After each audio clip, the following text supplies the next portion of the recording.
கர்த்தருடைய நாமம் மகிமைப்படுவதாக. இந்த காலை வேளையிலே சகோதரிகளின் காலை தியானத்துக்காக உங்களை சந்திப்பதிலே மிக்க மகிழ்ச்சி அடைகிறேன்.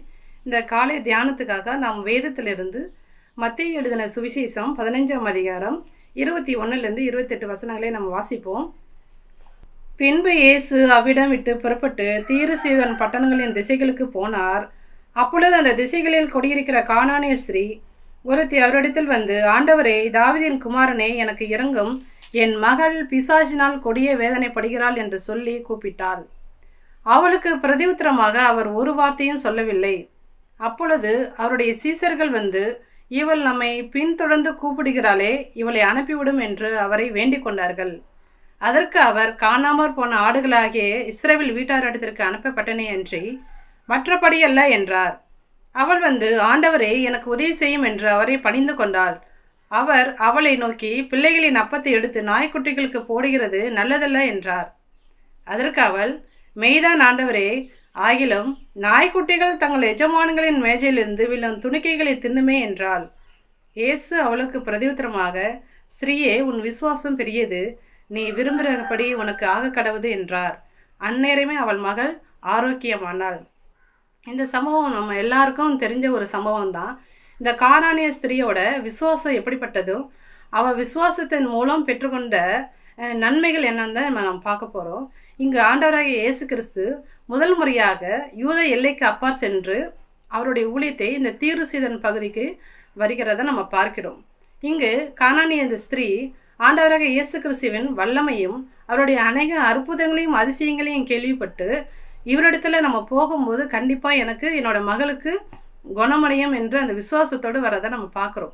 இவள் வந்து பார்த்தீங்கன்னா அநேக இடங்களில் போய் அவளோட மகளுக்காக நிறைய காரியங்களை செய்திருக்கலாம். ஆனாலும் எது காரியங்கள் செய்தாலும் அவளோட மகளுக்கு அது புரோஜனம் அளிக்கவில்லை என்று தான் பார்க்குறோம்.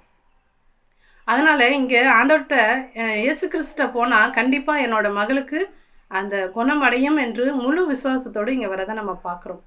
ஆனால் இவள் வந்து, தாவீதின் குமாரனே, எனக்கு இரங்கும், என் மகள் மிக கொடிய வேதனைப்படுகிறான்னு சொல்லி ஆண்டவர்கிட்ட கேட்குறா. அப்போ ஆண்டவர் என்ன செய்கிறாரு? பொறுமையாக இருக்கிறார். ஏன்னா இவள் தாவீதின் குமாரனே, பொதுவாக இந்த வார்த்தையை யாருமே யூதர்கள் தான் இதை உச்சரிப்பாங்க. புறஜாதியான இவள் ஒரு கானானிய ஸ்திரீ, புறஜாதியான ஒரு ஸ்திரீ, இவள் வந்து அந்த வார்த்தையை உச்சரிக்கும் போது ஆண்டவர் என்ன செய்கிறார்? பொறுமையோடு இருக்கிறார். இஸ்ரேல் மக்கள் தான் அந்த வார்த்தையை யூஸ் பண்ணுவாங்க. இது மேசியாவுக்கு கொடுக்கப்பட்ட ஒரு பட்டமாக இது இருக்கிறது. அப்போ ஆண்டவர் இவளை பற்றியும் இவளோட காரியங்களை பற்றியும் அவர் நன்கு அறிந்திருக்கிறார். அதனால் இவளோட விசுவாசம் அந்த முழுமையடைய அவள் என்ன செய்கிறார்? அவர் பொறுமையாக இருக்கிறார். இங்கே ஆனால் சீசர்கள் என்ன செய்கிறாங்க? நம்ம 23வது வசனத்தில் பார்க்குறோம். இவள் வந்து சீசர்கள் வந்து சொல்கிறாங்க, இவள் நம்மளை வந்து பின்தொடர்ந்துக்கிட்டே இருக்கிறாளே, இவளை எப்படியாவது அனுப்பி விடுங்க அப்படின்னு சொல்லி அதை ஒரு தொந்தரவாக நினைக்கிறாங்க.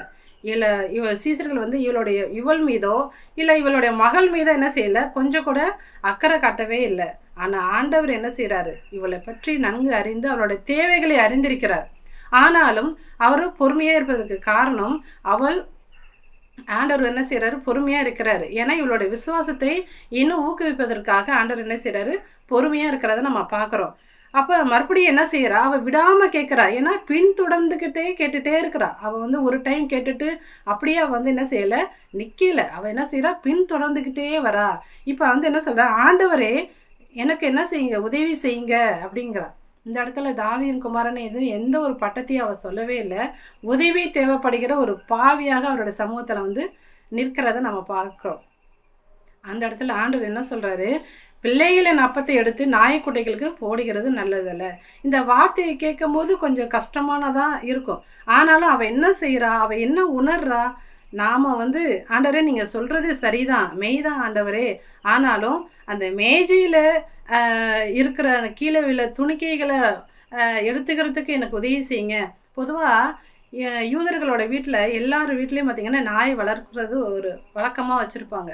எல்லாரோட வீட்லேயுமே ஒரு நாய்க்குட்டி இருக்கும். அப்போ அந்த எஜமானோட வீட்டில் மேஜையில் கீழே விழுற அந்த துணிக்கைகளை அதை சாப்பிடும். இங்கே அவள் என்ன சொல்கிறா? அந்த மேஜைக்கு கீழே இருக்கிற ஒரு நாய்க்குட்டியாக என்னை நினைங்க, அந்த சில ஆசீர்வாதங்களை நீங்கள் எனக்கு செய்ய வேண்டும்னு சொல்கிறா. ஆண்டவரே, எனக்கு உதவி செய்யுங்கன்னு சொல்லி அவரிடத்துல அவள் தொடர்ந்து கேட்குறத நம்ம பார்க்குறோம். அப்போ இந்த வார்த்தையை சொல்லும்போது மேஜைக்கு கீழே இருக்கிற ஒரு நாய்க்குட்டியே எனக்கு நினச்சி இதை உதவி செய்யுங்கன்னு சொல்லி கேட்கும்போது, இந்த வார்த்தையை ஆண்டவர் பார்க்கும்போது கேட்கும்போது அவருக்கே ஒரு மெய் சிலிர்க்கக்கூடிய ஒரு காரியங்களாக இருந்தது. அப்போது தான் ஆண்டவர் என்ன சொல்கிறார், 28வது வசனத்தில், உன்னோட விசுவாசம் ரொம்ப பெரியது அப்படின்னு சொல்கிறார்.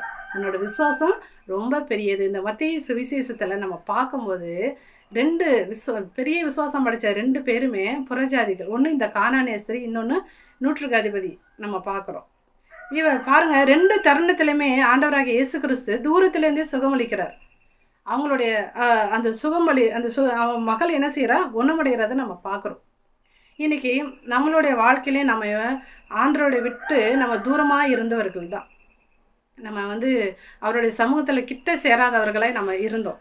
எபேசியர் 2:11 அதுக்கு கீழே உள்ள வசனங்களை நம்ம வாசிக்கும்போது, புறஜாதிகள் என்ன செய்கிறோம், கல்வாரி மரணம் வரை நம்ம என்ன செய்கிறோம், புறம்பே தான் நம்ம இருந்தோம். அப்போ புறம்பே இருந்த நம்மளே, எபேசியர் 2:11 அந்த 11 அது கீழே உள்ள வசனங்களை வாசிக்கும்போது நான் 16வது வசனத்தை மட்டும் வாசிக்கிறேன். பகையை சிலுவையினால் கொன்று அதனாலே இரு திறத்தாரையும் ஒரே சரீரமாக தேவனுக்கு ஒப்புரவாக்கினார். அப்போ தூரமாக இருந்த நம்மளே தேவன், அவர் ஆண்டவராக இயேசு கிறிஸ்து நம்மளை என்ன செஞ்சார், அவர் மரணத்தினாலே நம்மளை இணைத்தார். அப்போ நம்ம இதை பார்க்கும்போது நாம் எந்த அளவுக்கு நம்மளுடைய விசுவாசத்தில் நம்ம உறுதியாக இருக்கிறோம். யூதர்களுக்காகவும் புறஜாதிகளுக்காகவும் இயேசு கிறிஸ்து மரித்த போது தான் என்ன செஞ்சார், நம்மளை ஒன்றாக ஒப்புரவாக்கணும். இன்றைக்கி அப்பா பிதாவின்று கூப்பிடக்கூடிய அந்த புத்திர சுவிகாரம் ஆண்டவராக இயேசு கிறிஸ்து மூலம் நமக்கு கிடைத்தது. அப்போ இவளோட எந்த அளவுக்கு அவளோட விசுவாசம் பார்த்திங்கன்னா கொஞ்சம் கூட குறையவே இல்லை. அவளுக்கு அநேக எதிர்ப்புகள் வந்துச்சு. சீசர்களே என்ன செஞ்சாங்க, அவளை ரொம்ப அதை தொந்தரவாக நினச்சாங்க. அவளை பிறந்திருக்கிற இனமே ஒரு புறஜாதி இனத்தில் பிறந்த அவளோட இனமே அவளுக்கு எதிராக இருந்தாலும், பல சூழ்நிலைகள் அவளுக்கு எதிராக இருந்தாலும் அவள் என்ன செய்யலை, அவளுடைய விசுவாசத்தில் குறையவும் இல்லை, பின்னடையவும் இல்லை. இன்றைக்கி இந்த புதிய வருடத்தில் நம்ம வாழ்ந்து கொண்டு இருக்கிறோம். இந்த புதிய ஒரு இடத்துல எல்லாமே நமக்கு ஆசீர்வாதமாக அமையும் நம்ம சொல்ல முடியாது. நம்மளோட வாழ்க்கையில் பல பிரச்சனைகள், பல காரியங்கள் நமக்கு வரும். விசுவாசத்தில் இன்றைக்கி நாமளும் விசுவாசத்தில் வளர்ந்துக்கிட்டு இருக்கிறோம். இந்த விசுவாசத்தில் வளராத படிக்கு இன்றைக்கி உலக கவலைகள், கண்ணீர்கள், வியாதிகள், பல கஷ்டங்களை நம்மளை நெருக்கி கொண்டு இருந்தாலும் நாம் ஒருபோதும் விசுவாசத்தை விட்டு பின்னடைவோ அதில் குறையவோ கூடாது. இன்றைக்கி நம்ம ஆண்டவரோட இயேசு கிறிஸ்துவின் வருகைக்காக நம்ம காத்திருக்கிறோம். விசுவாச வாழ்க்கையை நம்ம வாழ்ந்து கொண்டு இருக்கிறோம். அதை ஒருபோதும் நம்ம என்ன செய்யக்கூடாது, நம்ம பின்னடையக்கூடாது. இந்த கானானிய ஸ்திரியோட வாழ்க்கையில் நம்ம பார்க்குறோம், அவளோட விசுவாசம் கொஞ்சம் கூட குறையவே இல்லை. அவள் பின்னடைவும் இல்லை. பல காரியங்கள் வந்தாலும் அவள் எதிர்த்து நின்று ஆண்டவரோட சமூகத்தில் என்ன பிரச்சனைகள் வந்தாலும் அவரை பின்தொடர்ந்தே தான் இருந்தாள். அவரோட இடத்துல எப்படியா நான் பெற்றுக்கொள்ளணும், அவர் மூலம் தான் என்னோடய மகள் குணமடையணும்னு அந்த விசுவாசத்தோடு காணப்பட்டாள். இப்போ நாமளும் நம்மளோட வாழ்க்கையில் பல எதிர்ப்புகள் வந்தாலும், நம்மளோட குடும்பத்தில், நம்மளோட பிள்ளைகளை வளர்க்குறதுல, நம்மளோட சபை விசுவாசிகளை எல்லா இடத்துலையும் நம்ம விசுவாசத்தோடு வாழ்வதற்கு கர்த்தர் நமக்கு உதவி செய்யணும். இந்த சிந்தனை நம்ம ஒருவருக்கும் பிரயோஜனமாக இருக்கும் என்று நான் நினைக்கிறேன். கர்த்தருடைய நாமம் மகிமைப்படுவதாக. தேங்க்யூ. ஆமென்.